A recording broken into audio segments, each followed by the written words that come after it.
Yeah, continue, Pranav. Okay, so of course, today's class is all about techniques. There are hundreds of techniques, but today we're going to discuss 5. And you might be wondering, what's the point of techniques? Why do we place so much importance on them? So I'm sure where most of you would have heard, like somebody would have read a book or somebody would have saw a movie, somebody would have heard a song, and they'd be like, wow, that song or movie was so beautiful, or like the meaning of that song was so beautiful, or the way it was written was so beautiful. Now, what does that mean? Like to write beautifully. Well, how can something you write be artistic or beautiful? Now that's where techniques come in. Now techniques, they might not add on to description. They don't have to always add on to meaning, but just using the techniques, it makes your writing, give it an artistic quality. And you'll understand, because it's very vague, it's very abstract when I talk about it like this. But once we discuss examples and discuss each of the techniques, you'll understand why. Like there are some movies that you would have really liked, and you wouldn't have understood why you liked them, but it's because these techniques have been so cleverly used in those movies and songs, making you like them. Okay, so as here, literary techniques are used to bring out your ideas to the readers. And as it said here, techniques are words or phrases in texts that writers use to achieve artistic effect in their work, and also give our readers a greater understanding and appreciation of their writing. So what you're writing might be important, okay? That's what you're trying to give to the readers. But the way you give this content or these ideas, you try and make it better using techniques. Okay, yeah. So there's many types of techniques. There's like but for now we're going to talk about just 5. Um, so what we're going to do is we'll go one by one. So the first one is a metaphor. Do either of you know what a metaphor is? Metaphor is something that is not literally real or something, but is just imaginating something. Yeah, but Okay. what is the point? Like you use a metaphor to do what? Like To imagine to imagine stuff like dragons, then ghosts, to show that they are real. Sort of. You're sort of right, but it's used to compare two ideas, right? Okay, maybe we're not Uh, like fully understanding your point, but the idea that it's not literally true. It is, I think it's like where you are where you're telling that this thing is this. So you're comparing it, but Yeah. actually trying to give it, but actually telling that it's not. Like it's not truly that. Yeah, you have an idea. You have an idea. Okay, just Um, wait, is someone new is here? Okay, yeah. Shivi? Hi. wait. Hi. Hi. Okay, so since you came a little bit late, next time try and come earlier, because otherwise we'll have to like explain the class. But it's fine. It's fine. Okay, we Today's just started. yeah. In today's class, we scroll up a little bit. Yeah, sure. Anyway, in today's class, we're talking about techniques. So we're going to talk about what makes writing or movies or like songs you listen to. You would have heard people say it's beautiful or it's so artistic. Now, how do you write something that's beautiful and artistic? You use techniques, literary techniques. And as we go through examples and discuss them, you'll understand what these techniques are, okay? But the whole point of today's class is to be able to make your writing more beautiful and artistic. And today there's hundreds of techniques that you can use while writing. Today we'll talk about 5 techniques. The first one is metaphor. Right. So I'll be explaining to you what a metaphor is. Before you came, we asked Atharv and Vaishnav what they think a metaphor is. Now, here's the thing about some techniques. You can try to explain them in words all you want, but in order to actually understand what they are, you have to see an example of it. Okay? Okay. So over here we have a metaphor. A metaphor is a figure of speech that describes an object or action that isn't literally true, but explain an idea or make a comparison. So what are the 2 things a metaphor has to do? It has to explain an idea that isn't literally true and also make a comparison. Now, let's look at the first example we have. This is a normal line we could use in any kind of text. So we say the classroom was a zoo. Each student a different type of animal, each having different needs, yet all of them were untamed and wild. Now, let's think about, is it making a comparison? Yes, it's making a comparison when we compare a classroom to a zoo. Now, is it literally like, is a classroom literally a zoo? No, right? So that's what makes this a metaphor. You're Whoever wrote this particular line, they're talking about how, so all of you, or both, all of you, all three of you, when here, imagine you're walking into a classroom. Now keep that image in your head. Now imagine you're walking into a zoo. Now keep that image in your head. And somebody in this line, when they're writing this line, they're like, the classroom was a zoo. They're comparing those images and they're saying, oh, they're the same thing, walking into a classroom and walking into a zoo. Now this is a comparison, and it makes you understand so much about the classroom. Because what do you see when you go into a zoo? You see so many different types of animals around you, right? So he might be talking about how even in the classroom, each student, although all of them are human, they're all each, different types of people in their own way. And by saying each having different needs, in a zoo, obviously different animals eat different things, right? You can't just feed them all the same thing. You have to act different ways with different animals. The same way he's saying, in this classroom, each student, you have to act differently with them. They each have their own learning process. You have to, explain things differently to each student. And he's talking about how every student is unique in the classroom, just like how every animal is unique in a zoo. So you're saying so much, like everything I just said, just through one line. Yeah, and see, that's what you can do with techniques. That's why techniques are such a powerful part of literature. So over here, you are making your comparison, and you're doing that without. Okay, so before we learned what a simile was. A simile is when you compare something with the help of as or like. She is as brave as a lion. She Yeah. is just like my father. So then, you are comparing her and a lion, or you're comparing her and your father. You're using as or like.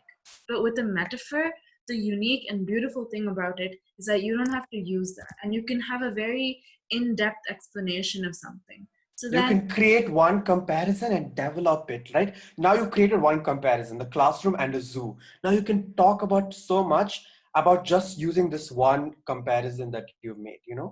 yeah, so that's what we can see the beauty of metaphors is. That's what we can see the power of techniques are. So one thing that we quite like, it's quite popular in pop culture or something like any kind of, media or anything you see, it's quite popular to see techniques. Well, you don't notice them, but it's popular to see them, and you can see the impact it has on you. So here we're going to look at a few popular songs that have metaphors. So there's a very well-known song, Girl on Fire. It's okay if not everyone knows it, but Girl on Fire by Alicia Keys. It says that this girl is on fire, and that's a very prominent line. I'm sure most of you would have said it like, or normally we're like, when someone like does something really passionately or like very quickly, you're like, whoa, he's on fire or something like that. Yeah. So, basically, when you like, it's a very common phrase whenever someone says that you're on fire, it means you're being very successful, you're doing very well, right? So then, the song that Alicia Keys wrote is about, being very strong, being standing on your own 2 feet. And when you say that this girl is on fire, you're trying to say that she's doing really well. You don't literally mean that she is on fire. You just want to say that she's doing really well, and that's a very clever use of technique that this famous song has. Yeah, So it's like when someone's so passionate about something, some for you compare it to like, fires that's like burning, right? And that's what you're trying to talk about here by saying this girl is on fire. You're trying to talk about her passion and how strong she is, and you're comparing it to, how like somebody on fire, even though the images might not make sense literally, but because of how we use it, and like it's been used for so long, when you say it to someone, they understand. So instead of saying, oh, this girl is strong, passionate, can very independent, by just saying this girl is on fire, all of that can be understood. And that's what a metaphor is doing. It's trying to, give so much meaning and give so much like depth with just few like words and sentences. Yeah. So of course you can see the girl is being compared to a fire, which means like, she's rampant, she's thriving, something like that, right? So you can understand the metaphor. Is that Yeah. clear to everyone? Yeah. Yeah, okay, sure. So we'll move on to the next one, which is Happy by Pharrell Williams. This song was pretty famous a few years ago. It's okay if Yeah. not everyone knows it. In this first few lines, he says, I'm a hot air balloon that could go to space. So with this line, you can see that it's a metaphor immediately. He's not a hot air balloon. He's not literally a hot air balloon. But what he is doing, he's comparing himself to a hot air balloon. And why is he doing that? Well, the whole song is about being happy, right? And he's talking about how elated he is by his Like, emotions. uplifting, Yeah. happiness. So happiness is considered a very light and, bright emotion. So then, he feels light and, because he's so filled with happiness. So it's giving a very heavy expression on his happiness with the help of a metaphor. So So that's you've where you again, see, there's two images. One is just him. He's saying, I'm happy, right? That's his image that, oh, I'm happy. And he's saying, I'm a hot air balloon. And he's comparing those two, which is very vastly different images that wouldn't make sense literally. But then when you think about it, it's like, oh, when you feel happy, you feel uplifted, you feel like, you can float and you can do anything and fly. And he's same way he's saying, I'm a hot air balloon that could go to space. He's so happy. He feels like he can do anything, right? He's uplifted. It's the same image. yeah, And that's the whole point of a metaphor. right. So we'll move on to our second technique, which is symbolism. So Okay. Pranav, can you please explain it? So symbolism, I'm sure most of you know what it is. You don't know it by the name symbolism, but you would have used it multiple times, you would have seen it multiple times. So what it says here, symbolism can be an object, person, situation, event, or action that has a deeper meaning. Okay. So I'll give you a few examples. Now, color is a very, very widely used symbol. I know when I show you the color red in like a movie or in a particular like story or book, the two main things come to your head almost all the time. Red always means like love or passion, or red also means violence, danger, something like war, that's something that's been fought, right?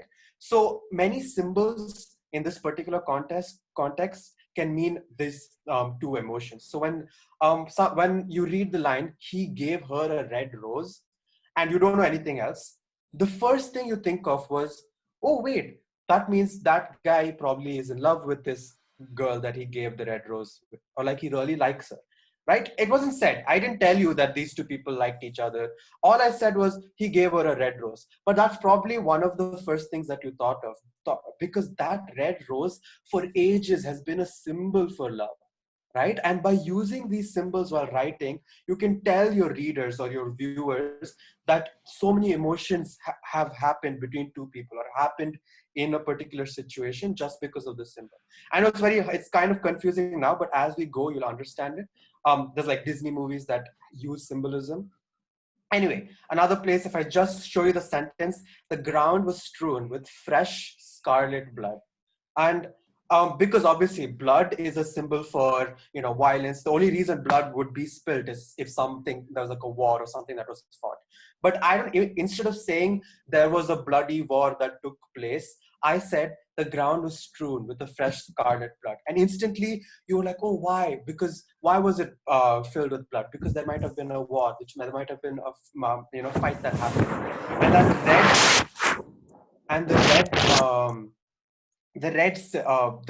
color red, when you see it strewn across the ground, immediately you get the image of violence and war and like danger, because that's what the color red symbolizes. Right. The same way, white usually for ages it's supposed to be purity, peace. When I tell all of you to think of an angel, like a typical angel, I'm pretty sure the first thing you think of is a white, white wings, white light. Because an angel, what is an angel? An angel is supposed to be pure, supposed to be holy, calm, peaceful.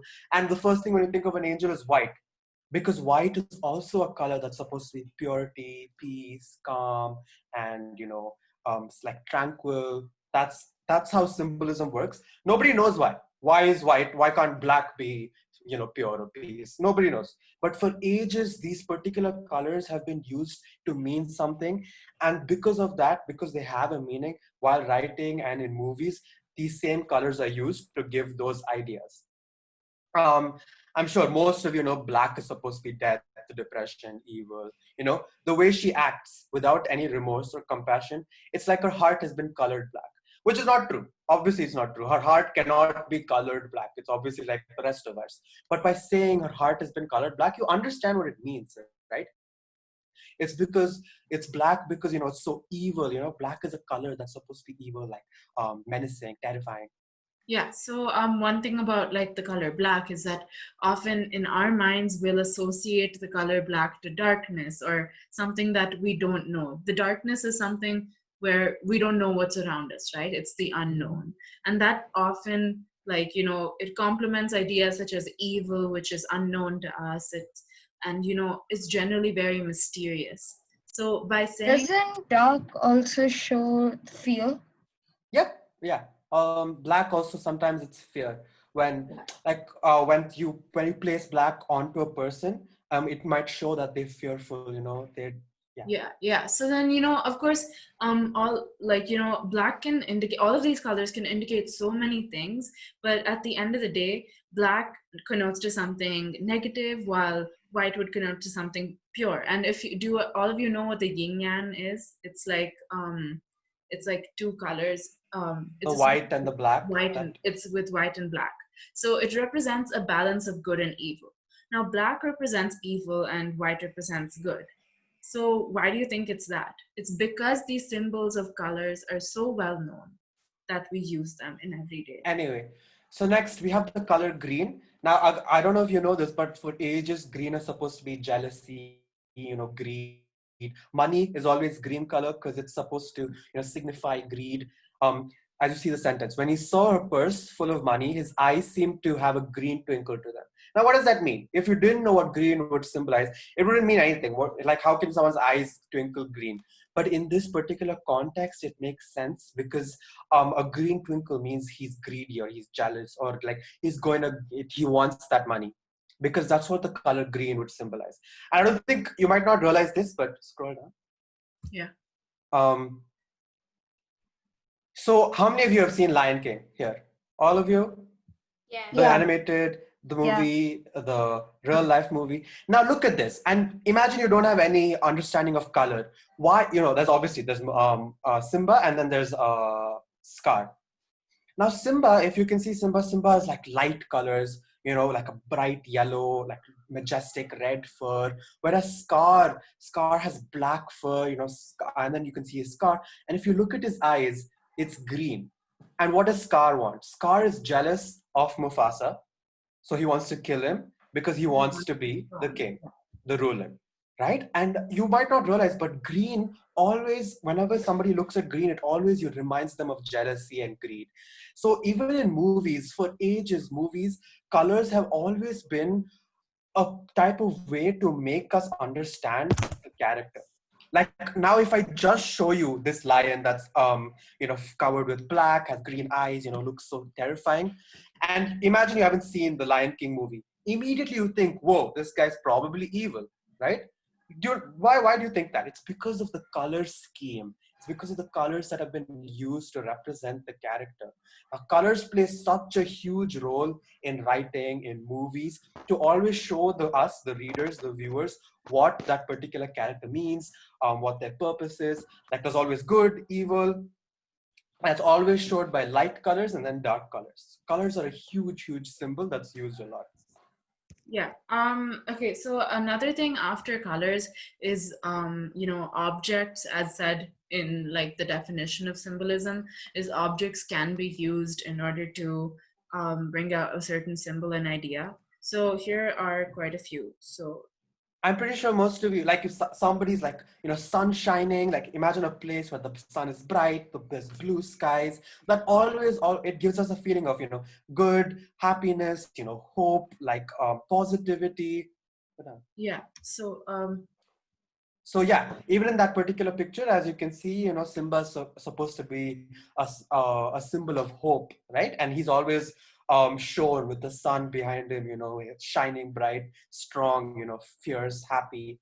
Just like that, as an opposite, night would be symbolism of mystery, evil, fear, darkness, because the night is all you can't see. The night, it shrouds what you can see, what you can feel and hear, and because of that, it gives the feeling of this darkness and fear, and and so whenever you see a character, or whenever you're writing, and you always, this character only comes out in the night, or he likes the night more, immediately the readers, like if you write it like that, the readers will figure out that, oh, this character, he's gloomy, he's dark, maybe he has some evil intentions, just like that. So again, scars. So when you see a big, like, imagine in like a movie, you see like a big, strong, like, man, and he has scars all over him. Immediately you think, wait, probably that means, he's been in a lot of fights, he's probably gone to war, which probably means he's brave, he's courageous, he's strong. But scars sometimes might also have a negative connotation, like, Scar, who has a scar on his eye. Um, so always scar, somebody who has a scar, when you write it also, or you see it in a movie, it gives you an idea about that character, like he might, like, again, strong, courageous, he's been So in. also, like, you can also always think of a scar as a representation of experience, or a representation of someone who's been in battle. Not necessarily an indication of whether you're good or bad. But if you tell me there's a soldier with scars, of course in our heads we'll think, oh, he's a good person or something like that, because he's fighting for a country. But then when we see Scar, this negative character with scars, we can tell that Scar is experienced and he's been in a fight, but we don't know that he's a bad person because, sorry, a good person because of the scar. Yeah. And of course, I know most of you would have heard that, oh, a black cat is supposed to be, bad, evil. It's like a bad omen, something bad's going to happen to you. Just like that, a raven is like a type of crow, is also supposed to be symbolize evil, bad. Like, so you might have seen in haunted houses, like in movies also, whenever they show haunted houses, there's always like crows, or like a raven, or you hear that, crow, like cawing noise, because those are symbols of something that's terrifying that's going to happen. Um, Immediately when you see these ravens, or you see a black cat, you always think that, oh, something bad, something, terrifying. Yeah, it creates like a mysterious and, what, like, ominous setting where you're very like anxious that something's going to happen in the story, or something's going to happen in this movie, or something like that. So whenever you're writing, always try and include some symbols, like especially if you're writing, like, a narrative story, and there's a character that you have, also always give him some symbols. Give him like Yeah. some sort of watch that he holds close to his heart that reminds him of somebody. Give him scars, like the color of their hair, color of their eyes, can all mean something. Yeah. Um, So, like, a symbol that is associated with a character can deeply reflect who they are. And in that way, you don't really have to like, write it down that this person is greedy. All you can give him is like green eyes or something. And, you can immediately reflect what kind of a character they are. Yeah. And even the type of clothes they wear, the color of the clothes they wear, or the pet, like if they have a pet animal, all of that. Like, usually owls are always supposed to be magical, something that's, very, in Harry Potter, you would have seen, like, owls is a very constantly used symbol, because owls are supposed to be something that's, very, they have a lot of wisdom, something that's very thoughtful, very, smart and magical. Yeah. Yeah. So, just a question. Do any of you know any famous symbols that we can discuss? So there's a lot of symbols in this world, and, different things can I make it. just want to tell you one. Yeah, sure. Yeah, sure. So the symbols used in flags of different countries. Yeah. So like like some flags have white, red, Yeah. and blue to show bravery, Yeah. white to show peace, Yeah. and red to show like they are brave, and Yeah. like Yeah. so they are powerful. Yeah. Same. So over Exactly. there, you can see like an effective use of color symbolism and stuff like that. But sometimes, Yeah. movies, like if a person is like climbing a ladder, it might be a very literal scene, but it also means that he's maybe getting more power, or he's climbing the ladder of society, or he's becoming smarter, he's becoming stronger, he's Yeah, becoming you're richer. becoming better. Class Yeah. is always, it's a good way to use ladder to try and represent somebody gaining Yeah, class. and I mean, there's a lot of things, like for example, a horseshoe is good luck, or a dove means peace, or Yeah, like like a there's four-leaf clover. All of these are symbols of good luck. So if your main character, he has a four-leaf clover, he's a very lucky person generally, yeah. just because Yeah. of the symbol. Okay, so we'll be moving on to the next technique, which is personification. So, can someone tell me the definition of personification? Because it's a very common technique, and A, if anyone knows it. personification is when you give non-living things a life and tell how they react on situations, and like they Yeah, speak, they run. Right, yeah. So basically, you're giving human qualities such as emotions and movement and, the ability to speak and stuff like that to an inanimate object, which is not, it's non-living, right?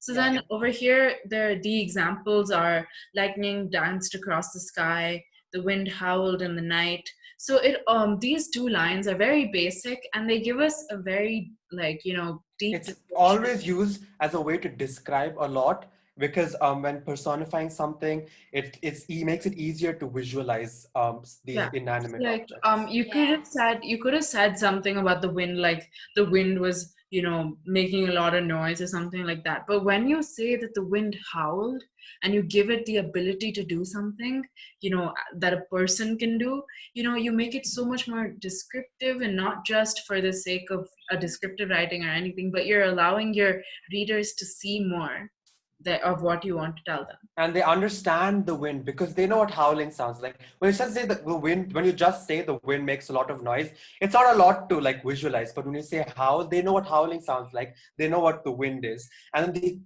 they put those two together in one image, and they see the wind making the same noise that they imagine. Well, when you just say the wind made a lot of noise, noise can be a lot of things. So it's hard for your readers to imagine. Yeah. That's why personification is used. So the third example is a very famous Pixar movie, Toy Story. Has everyone watched Toy Story? At least one of us, Yeah. like Yeah. so many. No. Oh, it's No, okay. It's but okay. you know about it, right? The movie. Yeah. Yeah. Yeah, Okay. so basically what happens is this one guy, Andy, he has a lot of toys, and whenever Andy's not around, they have a life, they can communicate with each other, they have adventures and everything. So that's the whole story. There's like 4 movies of it. Okay.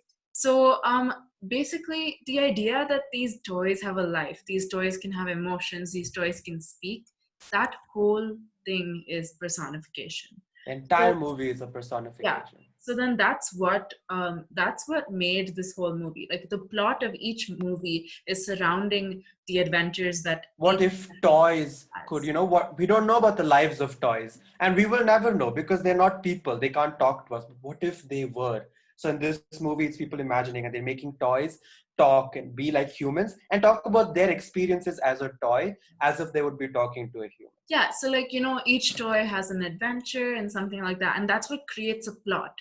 Now suppose we didn't have personification, would these toys even be able to have a life? So that's the thing. With personification, we're giving, the creators of this movie gave a life and a voice to each toy. So that's what makes it such an engaging and emotional, like, for set of movies that, made them so successful and intriguing for kids. And Yeah. not, yeah. How many of you have seen Beauty and the Beast? Shivi, have you seen that? Yeah, I have. And the talking candle and the talking clock, who Yeah. helps Belle. That's also personification. And then because you give human qualities to those people, you yourself, like when I look at it, I'm like, oh wow, I want to be friends with that clock. I want to be friends with that candle, which is such a weird sentence, but because it's a human, they've given this, candle a human qualities and told its experiences as a candle. Now you want to be friends with it. That's the Yeah, whole point of so personification. the If we look back, if we look at all of our examples, like Toy Story, the lightning, the wind, now what does personification do to something? It gives it significance. When I give something a human quality, I'll be giving it more significance. If this plot, okay, so then suppose I'm a creator at Pixar and I say I want to make, a movie about toys. Like, it's not going to be very significant if I'm not going to personify the toys.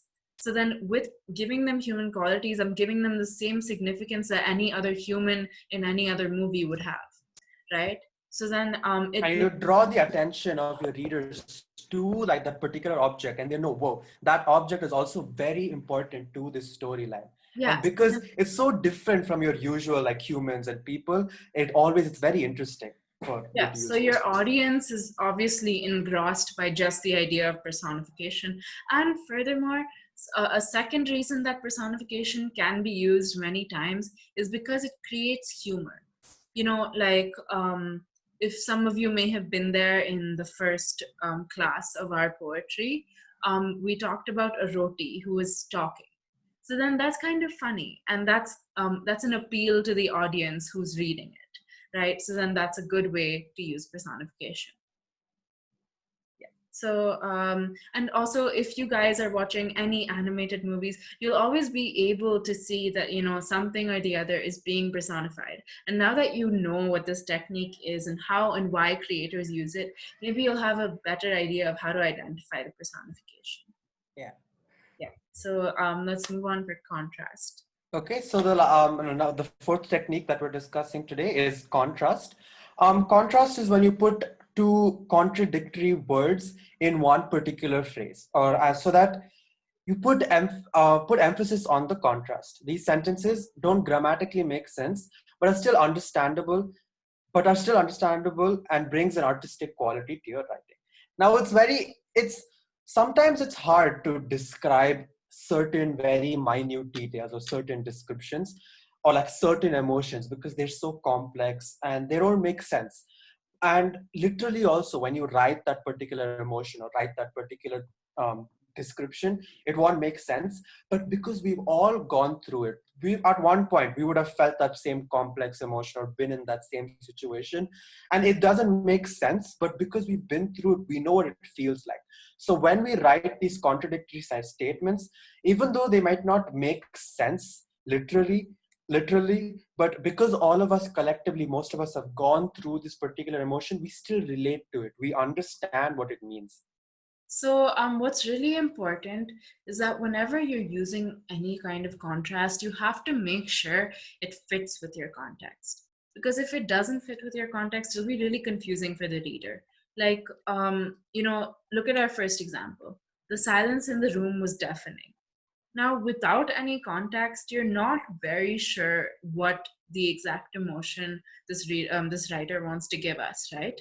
But then, if I gave you a context about, suppose it was really quiet, this person's scared, You and know, it was a haunted room. Imagine a person is walking into a haunted house and nobody's in, you already know all of this. He's walking into a haunted house, there's nobody around, and he walks into a room and he says, the silence in the room was deafening. Now, this doesn't make sense because the whole point of the silence is so that there's no noise. But when you get deafened, the verb to get deafened, it's it's when a because of a lot lot of of noise. it's when there's a lot of noise that's coming. It's so overwhelming and you can't hear anything. That's what deafening means. So now what is this particular sentence trying to say? The silence, the lack of sound in this haunted house is so overwhelming that he feels like he can't hear anything else, which is a very intricate, very complex, and unless you've been in that situation, you don't understand it. But because it's very common, for sometimes you would have also felt like when you go into like a library or someplace that's extremely quiet and it's very like sudden and you don't realize it, it might be overwhelming. Like you might not be able to understand what's going on because of how silent everything is. Yeah. So, let's move on to our next few It's examples. this first example is a little confusing, but you'll get it as we go through. The second one is watching my sister leave for university was so bittersweet. Now, bittersweet is not possible. Something can't be bitter and sweet at the same time. There's contradictory words. But then But my sister, when I imagine me and my sister's leaving for university, I'm so happy for her. It's such a sweet moment because she's growing up, she's going to get an education, she's going to try and become smarter, try and make a life for herself, and it's such a happy moment. But it's my sister. I've known her for ages, for so long, and seeing her leave, I'll know that, oh wait, I might not be able to see her for another year or another 2 years, and that's such a bitter emotion. I'm like, wait, I don't want her to leave, but at the same time, I want her to leave. I want her to grow. Nothing happened. Okay, I want her to grow and become. Yeah, go ahead. Okay, I want her to grow and become, smarter and stronger, and um, gain life experiences. So that's what the word bittersweet is, and that's a very like common example of contrast. It's when you're trying to bring two contradictory emotions in one sentence. Yeah, okay. So let's quickly go through the rest of the examples. There's 3, 4, what do you call it? 5 and 6, right? So then for the third one, like one of us can explain. Now for the fourth, fifth, and sixth, we would like to ask each one of you what is being contrasted over here in these sentences. Okay. So the third one, no one goes to a restaurant anymore. It's always too crowded, which makes no sense. If no one goes to the restaurant, how is it crowded? But then when you read it as two separate, when you read it as one statement, you realize you say it a lot also. Like, whoa, I'm not going to go there. There's too many people there. Or like nobody goes there because there's a lot of people always. But if nobody goes there, then how can there be a lot of people? But it makes sense because nobody goes there because it used to be crowded. You get it. Right. So yeah, so that you understand that contrast. Now for the fourth one, can Shivi please tell me how is this sentence a contrast? The loud whispers that could be heard at night made her think the house was haunted. What's So the contrast that's in this statement? yeah. So I think the contrast in the statement is the loud whispers. Yeah. Whispers are usually supposed to be soft, Yeah. but at night, maybe since everything was like very soft, the whispers seemed very loud. They amplified Yeah. because of how silent everything is. The whispers, which is supposed to be a soft sound, seemed louder. Yeah. Yeah. So then that phrase loud whispers is the contradiction in itself, right? And imagine that, and then imagine you're in that situation where so many whispers are all around you and they're like overwhelming, and that's all you can hear. Then it makes you think the house is haunted. It's a very terrifying, scary feeling that it gives you. And Yeah. so contrasts give very particular feelings and emotions to your readers or viewers. Yeah. So then we'll move on to the fifth sentence, which means winning the football match was more of a sad victory as he knew this would be the last time he played. Can Atharv tell me how is this a contrast? Yeah. So the sentence winning the football was more of a sad victory as it would be the last time he played. As this was most probably going to be the last time What's the he'll be. what's the contrast that's here? The Like The, there's two where contradictory ideas in this sentence. Yeah, what are the two contradictory ideas? they've actually won a match, Yeah. but then they're sad. So yeah, exactly. For So sad winning. victory, right? Which makes Yeah. no sense. Yeah, okay, continue. So that phrase sad So- victory. Yeah. So he was sad for the reason that he might stop playing. He might, all the friends he had, all the fun he had, he'll not be playing with them again. So yeah, he's trying to tell that they've won the match, but he's also trying to tell that he won't be playing ever again. Yeah, Yeah. perfect. So again, very particular emotion. Not a lot of us would have felt this, to be sad, but also be like, victorious and like because of a victory. Because victory is Yeah. like a happy thing, and Yeah. sad is not. So Yeah. Anyway, but this is where context is important. We don't know why is the last time he's playing, right? So only if we knew that there is a reason that this is the last time he played, and then we know the context of the entire story of this person, will we even like really be able to feel that emotion. But here, because it's one sentence, you might not really get that emotion. But here, it's the last time he's playing for whatever reason, so he's sad, but he still won. So it's two emotions at the same time. yeah. Yeah. Okay. So this is something like the second sentence as you told. Yeah, same. Yeah, like the bittersweet. Yeah, that's a good catch. Okay, so the sixth sentence, which is the last example, is the warm sunlight shone on his face as a cool breeze passed over him. Vaishnav, can you please tell me how this is a contrast? So the contrast is the warm sunlight shone on his face as a cold breeze passed over him. So when a sunlight is shown on your face, so it's impossible for a cold breeze to like pass over that guy. No, Yeah, no. I think it can also add that he was very happy.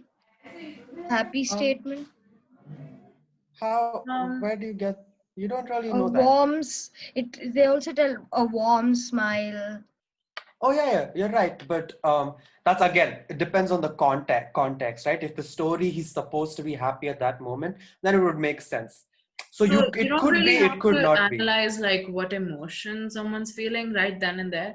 You just have to see that if there's any literal Okay, contradictions. so in this one, it's a little different from what we've talked about so far.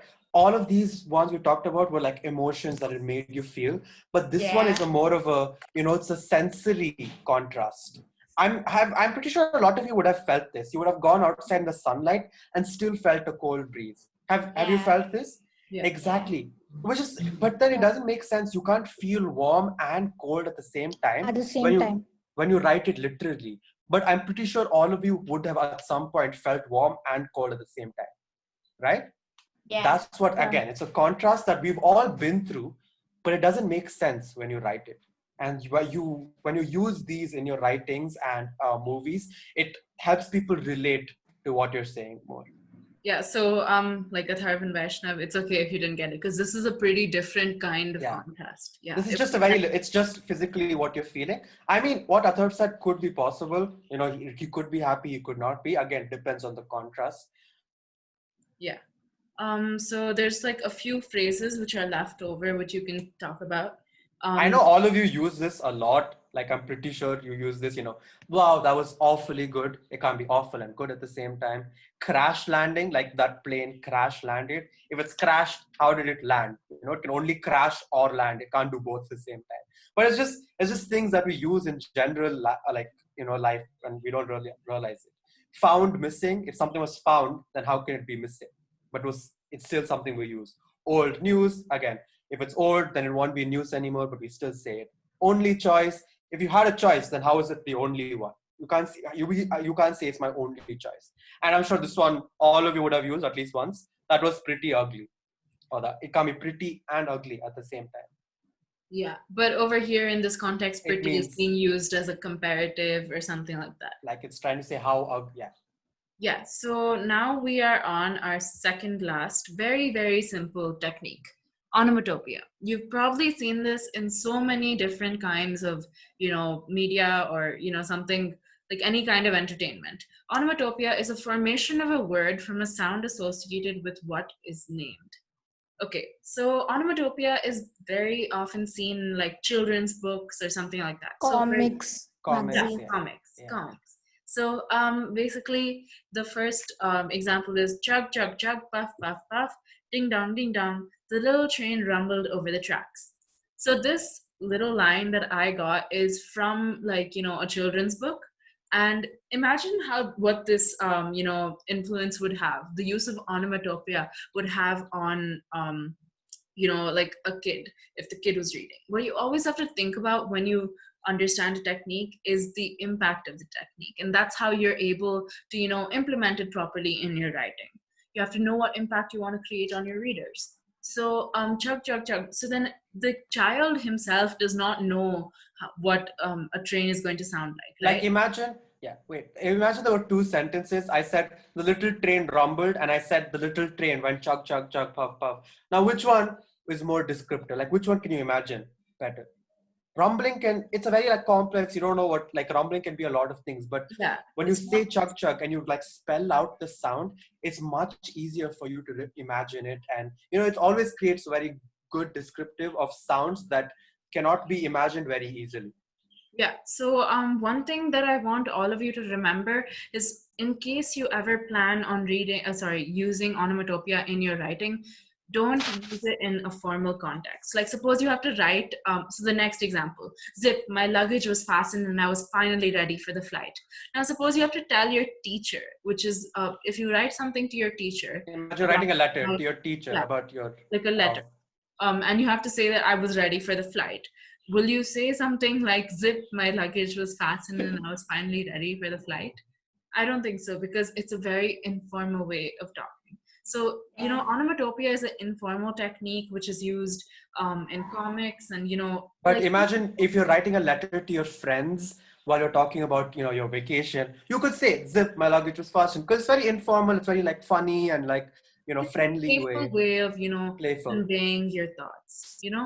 So that's it. And like majorly, which is very, very evident in comic books, even Spider-Man, Marvel, sorry, a bunch of things, you can see like boom or anything like that. So If you read a lot of Spider-Man comics, yeah, so then how his web shooters have make that noise, it says thwip, like it literally spells out the word.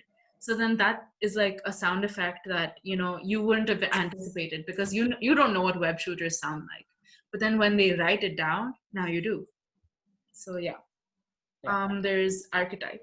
okay, this is the last one we have for today, and you all know what it is. But now I'm just going to help you identify it. But if I give you examples, it'll be much easier instead of me explaining. But we'll just see what it says here. A statement that gives the readers more information about a topic with the help of stereotypes. I'm pretty sure a lot of you know what stereotypes are, right? Yeah. Anyway, this technique allows us to see how the writer is using common knowledge of a reader to convey his or her point. Now, all of you might have certain stereotypes in your head or how certain people are supposed to be like. And so when a writer gives some of those qualities to some of his characters with just a few qualities, for the readers, when they read that, they create an entire character in their head. Okay, so I'll do one here. It says, she always had little to say, and her eyes would always look down at the ground, her glasses on the tip of her nose. Her head seemed to always be buried in books. Now, what are the details here? Here it says, she has little to say, her eyes are always on the ground, glasses, she has glasses, and she likes books. Now, it's just four very simple statements that's describing her. But I'm pretty sure a lot of you would have judged her and you would have gotten a lot from this. If she had little to say, maybe she's introverted, she doesn't have a lot of friends, she doesn't talk to a She's lot a of. bookworm. Yeah, there, she's a bookworm. Which bookworm, she likes reading a lot, probably means she's very smart, very knowledgeable. Or if she likes reading a lot of books, she's very creative, imaginative. She has glasses. Now, for whatever reason, someone who has glasses, they're supposed to be smarter, or like A bit like very nerdy. yeah, exactly. Stereotype. Very interested in one particular thing, or like very different. So now you get so many ideas about this girl. You've never read about her before. You don't know who she is, but you have so many ideas just from small details. Now that's what an archetype is, or a stereotype. It's when you give small details to help create an entire character based on what the reader already knows. You already know that if she has glasses, she's smart or something. Anyway, so we'll move fast. On So the second, yeah. the second one, he stood there with his group of four other friends. He always stood tall, his shoulders broad, and he seemed like he was never scared of anything or anyone. The rest of the group seemed to listen to him. Now So again, what do you guys think of him? He's like He a is leader. the leader of the group. yeah, leader. He's a traditional. That's the stereotype. The stereotype is the leader stereotype. Strong. Everyone listens to him. He's never scared of anything. Yeah, he's He's very joke, confident, responsible. Brave. and he gets a lot of attention because he's Yeah. really funny or something like that. Quote unquote, he's very like, everybody likes him. Popular. He's popular. He's Popular. perfect. Yeah. He's smart and sporty. Like that. I'm pretty sure if you've seen Power Rangers, there's always that red Power Ranger. Always, he's the same character in every single Power Ranger. He's always the one everyone listens to. He's super smart, strong, like that. That's his stereotype. Yeah.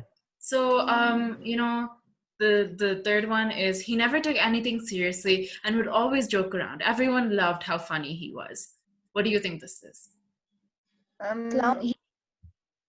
the clown stereotype, that Oh yeah. traditional So then clown there's like stereotype. class clown or something like that. Class clown, no one Yeah. takes him seriously. He's not responsible. He doesn't take his work seriously. Maybe he doesn't submit any work on time. He never, maybe a lot of people love him, but then he's very clumsy. He might fall a lot, like stuff like Yeah. that.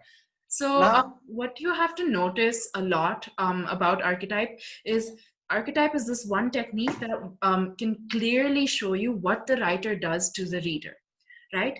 I am the writer, and my intention is to convey the character. I'm not going to say, suppose the first one with the glasses, right? I'm not going to say that she was a nerd. I'm going to say such things, I'll leave some small hints for my reader, such that the judgment in their head, something that you're very used to, is going to lead you to come to that conclusion that she may be a nerd, she is a bookworm, and all the conclusions that we came to right now. That's what the writer is trying to do. The writer is trying to play with your mind, and that's what you as a writer should try to do. So that's a very yeah. important technique and something you should definitely keep in mind while using techniques. Now let's move on. Okay, so now I'm going to give you some traditional stereotypes you would have seen in all your Disney movies. Okay, so you would have always seen the lover stereotype. He's one who will do anything for his love. He'd give up his life. He loves this one person. He'll do anything to get them. And traditionally, he tries to save them from some evil thing. You would have seen this in Shrek. Shrek goes so far for Fiona, and Fiona is the other female Shrek. And he does so much for her because he likes her. He loves her so much. So the lover is someone who will give up anything for the person they love. So if you've seen Frozen, do you know Kristoff, the one with the moose?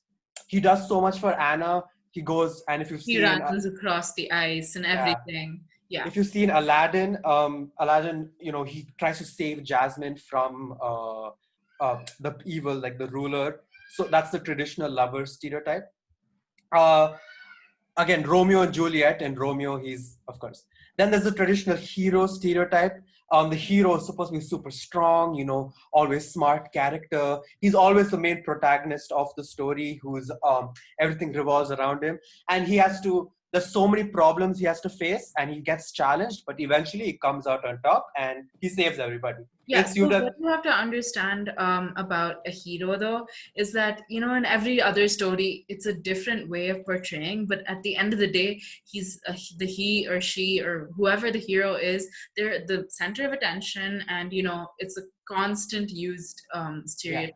So now these stereotypes, it's not bad to use them because you can use them because you can give it your own touch. Every hero can have different problems. They can, have different emotions, different, the way they may look different, all of that, different Based on situations. thought, yeah.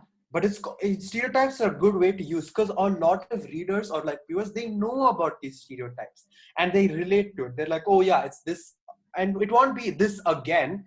Like they won't be like, oh no, it's this again, because it's a different hero, but they know it's a hero. Yeah, because Anyway. but these stereotypes so that you can use the technique of archetype very well. Because in the first example, because the stereotype of a nerd, you're able to use the archetype and tell your readers that she's wearing glasses, she's doing this and all that, and then the readers can judge. So then, in order to use archetype, you have to know a few of these stereotypes, and these are just some examples. So continue. Okay, so the heroes always Elsa in Frozen, where she has to go save her entire city. There's Simba in The Lion King, where he has to save his entire herd. And then there's Harry Potter. I don't know if you've seen the movies or read the books, but yeah, entire story revolves around him, and he's the hero who's destined. He's the chosen one. Traditionally, heroes are chosen one.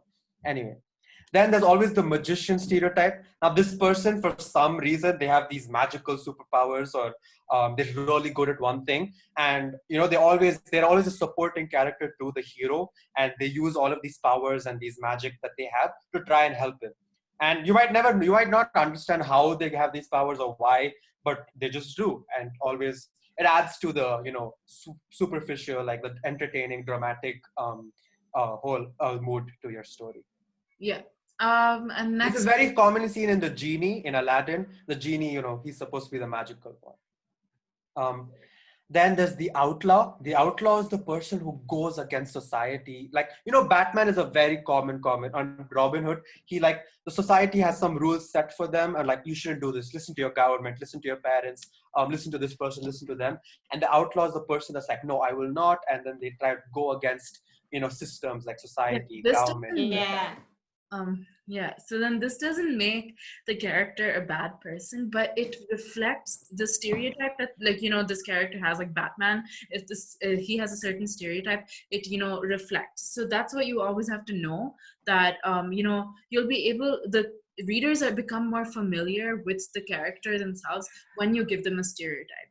Like, I know I'll be able to predict or estimate or think of something that Batman would do Yeah. because I know his You stereotype. already feel like you know him because he's the one who doesn't listen to anyone, right? It's a Because very good way of familiarizing your readers.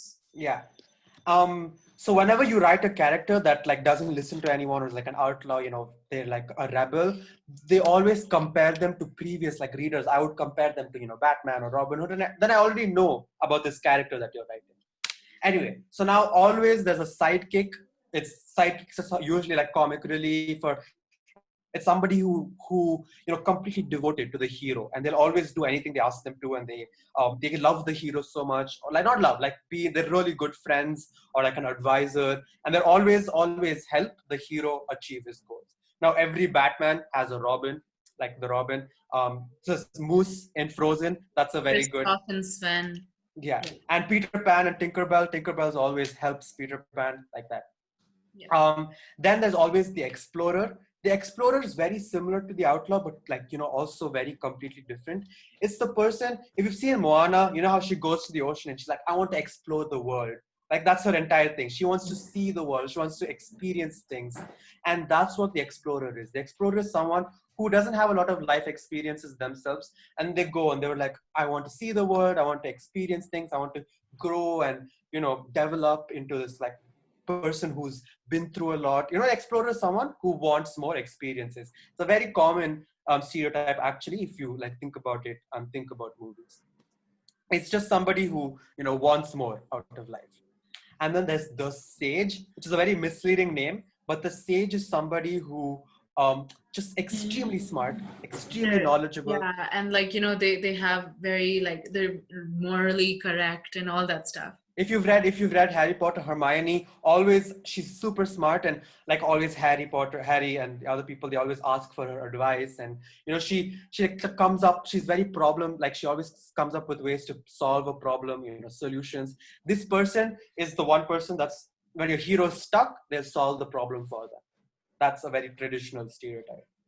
And then there's the innocent one, which is somebody who hasn't experienced life at all and they stay that way. Or a very common thing for people to do is they'll write a character who hasn't experienced anything, like Nemo. He's like a baby. He's very young. He doesn't know anything about life.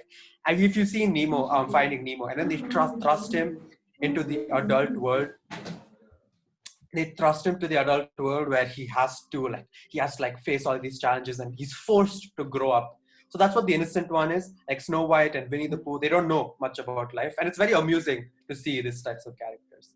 And last but not least, the jester is always Um, comic relief. the comic relief, it's very important to have this in your story, because it like not only makes the viewers and audience hold on to the plot, but like it always lightens the mood when there's very, very intense emotions and stuff like that.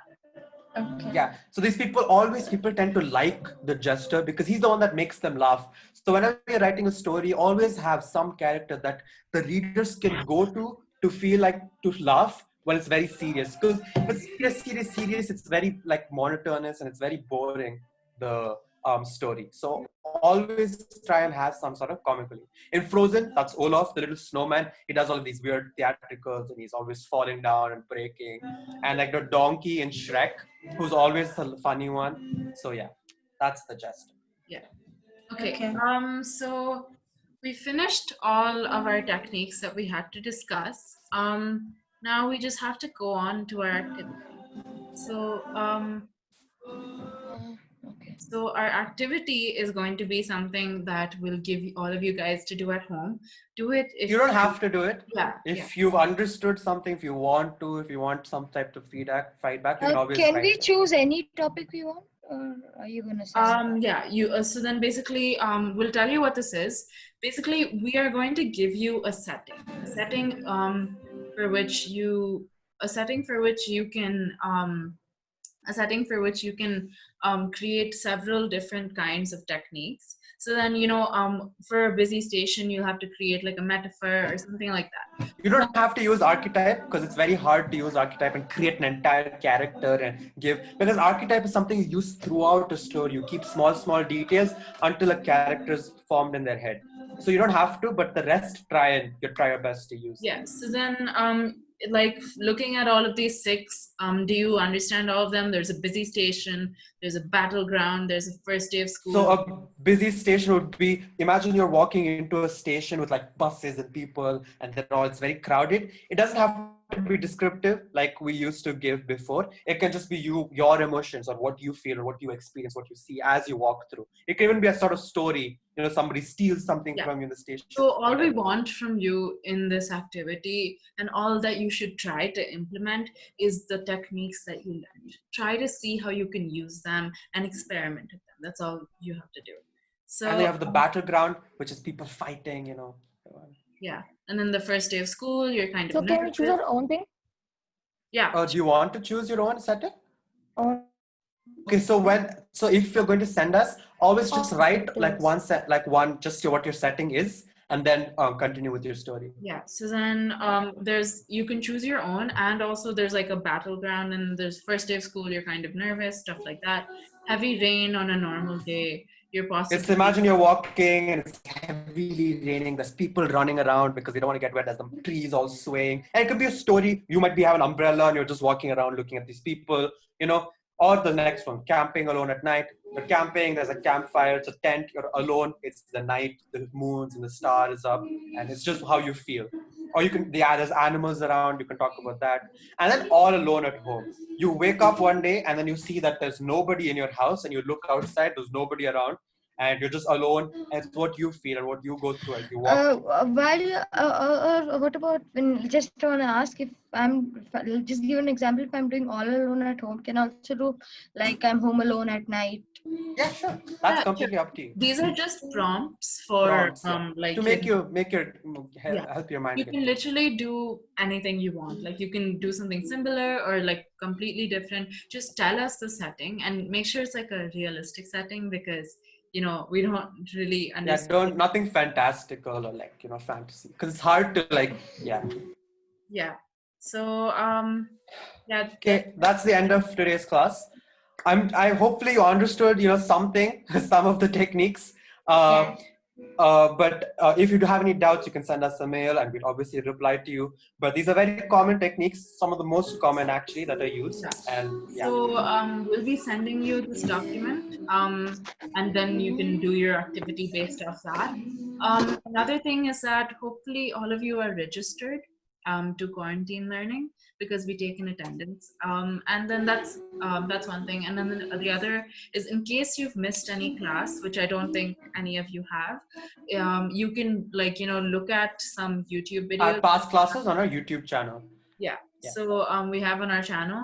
And also the last thing is quarantine learning has some donations that go towards people who have been affected by It's a Corona Relief Fund where we're trying to help people affected by this pandemic. That's why we're stuck at home, right? And so, just if you want, you can try and donate to us. We've collected a huge sum yeah. actually. So talk to your parents, see if you can contribute even a little bit, and that'll make all the difference. So just see if you can do that. So after that, yeah, that's it. Thank That's you. it. Thank you. Bye. Hope you had fun. If you have any problems or you want some particular activity, just be sure to tell us. We take criticism also. Or if you didn't like something, you want something, just be sure to tell us. Okay. Yeah, But sure. yeah, Yeah. we hope you had fun. And Yeah. bye bye. Thank you for Have a good coming. day. Bye. Bye. Bye bye.